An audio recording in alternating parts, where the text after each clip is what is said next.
Rust-Oleum Rust Dissolver Jelly. Trusted quality since 1921. Hey, how you guys doing? I've used this stuff on parts and little inner pieces and all that, and it does some really cool stuff. But I've got this rusty hood, 1957 Chevy, the 4-door to the 2-door conversion project over here. Subscribe to the channel if you want to see some of that. But let's see what this does to sheet metal. And let's see what it does to rusty sheet metal that has paint on it. All right? This stuff's like $9 for this bottle. I like using rust mort right before I prime and all that. That's $150 a gallon. I mean, man. But you could soak it down for, 3 or 4 hours, keep it wet, and then put your epoxy prime sealer on it, right? Now, if you don't have that kind of money and you've got rusty junk like I got, let's try this and see what it does. I just know for a fact I'll have to put it on there and leave it on there for a few days, but I thought we'd do a little science test and just see how it does.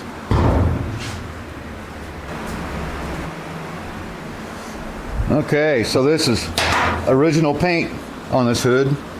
I've got some of it sanded. I got tired of sanding.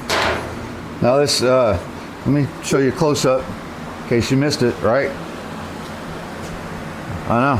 I always thought, wow, that cheesy stuff's not going to do anything. But let's go ahead and try it. I don't know, really just plan on liberally spreading it on there. Good thing is this stuff stays gooey for a long time. Rust mort will dry out really quick. You have to keep it dry. If you let it dry up, then any kind of paint, primer or whatever will come off, right? So this stuff it'll stay a long time, and obviously I have more sanding to do, so it doesn't matter if it gets dried up. I just want to just see what it does. Is this a viable solution for guys that might be like you or like me? Man, I've got rust mort, but if this works and I got time to let it sit for a couple days to a week for $9 a bottle, it might be the thing to do. And I did notice a few places I've used it on, it does take paint off. It will lift paint. So 2 birds with 1 stone, right? All right, let me get this covered and I'll show you what it looks like and the date, so you know I ain't lying. December the 20th. There you go, right? So we're gonna let this sit for probably a week, pretty close. You kind of see where the rust is turning black already. Now that's black primer. Here's the rust that's bled through the paint. I'm more interested to see what this does, right? Used just about that bottle. I've used a bunch out of it, so 3/4 of a bottle did this whole hood for $9. So let's see if it's worth it, right? And I like this stuff too because, like, I've got it up there, it just is gel, so it sticks there. It doesn't dry out real fast. If it does dry, you're gonna sand it anyway. What I'm hoping is all these little rust pits, it'll lift the rust right on out of there, and you'll just see clean metal with pits, right? All right, we're gonna check back here in about a week. All right, we're back 7 days later. We're off by a few hours. Now, I wanted to let you know that I did do the bottom side of the hood, which was badly rusted. Way worse than the top side. And I wanted to go ahead and show you what it looks like now. This is about 4 days old, maybe 5 days, 4 days, something like that. I did it like Christmas Eve, I think, maybe.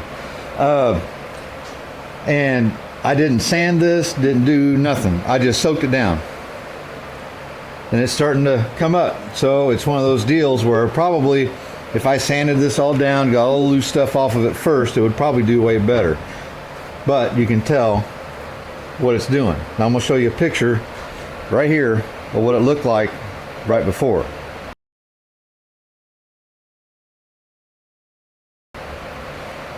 Now let's go ahead and flip it over, see what our results are. Well, there you go. That was one thin coat over the whole thing, and I haven't touched it up, haven't sanded it, haven't done anything. So you can kind of see how when it dries up, it just kind of lifts off. The thinner coat, that bottom side, I put it on there pretty thick, so probably too thick, but then if you remember, there's a lot of surface rust inside here. So let me run over a little bit of it with, you know, something like that. Maybe something like that, and I'll show you what it looks like.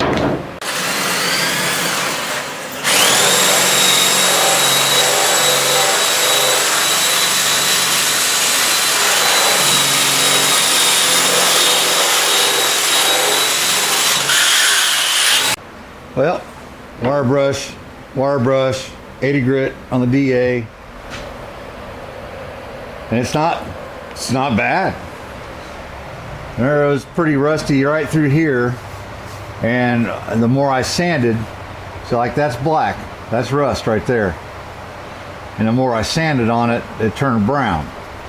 So I think using this Rust-Oleum rust remover, the guy wanted to go ahead and soak this down with another thing, let it set another week, and all that's going to be gone.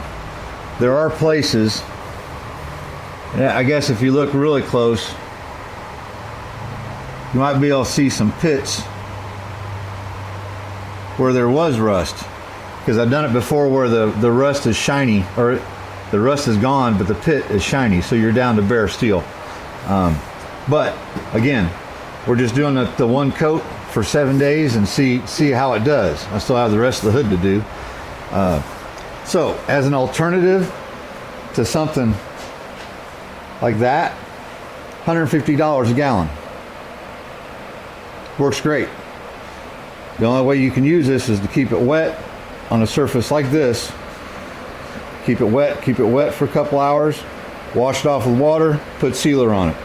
I think really, if a guy wanted to, you could put sealer right on top of that black stuff and it would be fine. I'm kind of picky about stuff, and if you are too, just put some more of the rust dissolver on there. Let it soak. Like I said, I found out this is $7 a bottle. This is like 12 or 13, but 3 times the amount of that.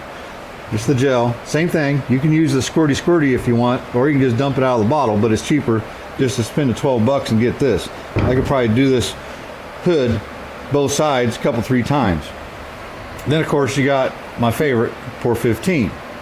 Thing with Pour 15 is I would not put Pour 15 on the outside. I think you probably could. I haven't got there yet. I might try it someday, but not in this project. Pour 15 I would use on the underside. Sand it down, clean it up best I could. Pour 15 it with a little bit of hardener and urethane reducer. Then using urethane top coat of whatever color I wanted. After it sets up for a couple hours, before it's hard and it's just tacky, tacks up, paint it, clear coat it, you're done. Never had a problem with it. But I don't know that I'd want to do it on the outside. So there's still some, you see it. So it does convert it, soaks and lifts it up in places. Let me show you another place where I did the same thing. Now I did it through here. Now this has been replaced. If you watch my videos, you know that. But if you look right there, those are rust pits. Right there, it's a rust pit. Well, there's no rust in them. It's because I put that stuff on there 3 or 4 different times and just let it soak. Brush it out, put it on there, brush it out. So a couple applications, it's a good alternative. You don't want to spend $150 for the rust mort. You don't want to have something soda blasted. That's all expensive. This is your cheap rust dissolver remover alternative, right? So you want to see the rest of these videos. I'm going to try to keep this one short for you guys. A couple days later, the full video will come out on the rest of this whole project, right? 1957 4-door, convert it to a 2-door. If you're new to the channel, thanks for stopping by. I'll talk to you soon.